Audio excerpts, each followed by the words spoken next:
প্রোবসিস বানর এশিয়ার বৃহত্তম বানর প্রজাতির একটি। এদের অস্বাভাবিক দেখতে লম্বা নাকটির জন্য এদেরকে অন্যান্য বানর প্রজাতি এবং প্রাণীদের থেকে আলাদা দেখায়।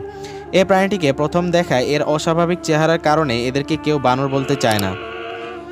এদের বড় নাকের একটি সুবিধা হলো এরা এদের বড় নাকের সাহায্যে অনেক জোরে শব্দ করতে পারে। যার নাক যত বড় সে তত জোরে শব্দ করতে পারে। এ বানরটির আরও একটি অদ্ভুত বৈশিষ্ট্য রয়েছে, তা হলো বানর হয়েও এরা কলা খায় না। 31 আগস্ট 2023 প্রাণী সংরক্ষণ প্রধান এমি প্লোম্যানের মতে কলা অতিমাত্রার চিনি বিশিষ্ট একটি ফল, যা প্রোবসিস বানরের ডায়াবেটিস তৈরি করতে পারে এবং গ্যাস্ট্রোইন্টেস্টাইনাল সমস্যারও কারণ হতে পারে।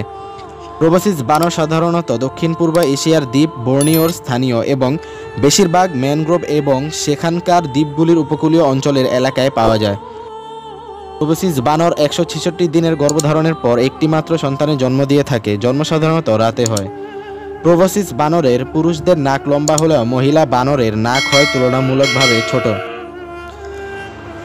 বর্তমানে এদের জনসংখ্যা প্রায় অনেক কম এবং এরা প্রায় বিলুপ্তির পথে হওয়ায় প্রোবসিস বানরটি international union for conservation of nature দ্বারা বিপদগ্রস্ত প্রাণী হিসেবে শ্রেণীবদ্ধ করা হয়েছে।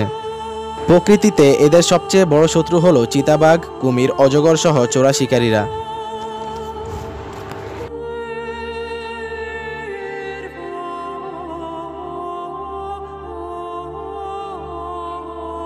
ভিডিওটি যদি আপনার একটুও ভালো লেগে থাকে তাহলে অবশ্যই চ্যানেলটি সাবস্ক্রাইব করবেন এবং ফেসবুক পেজটি ফলো দিয়ে রাখবেন।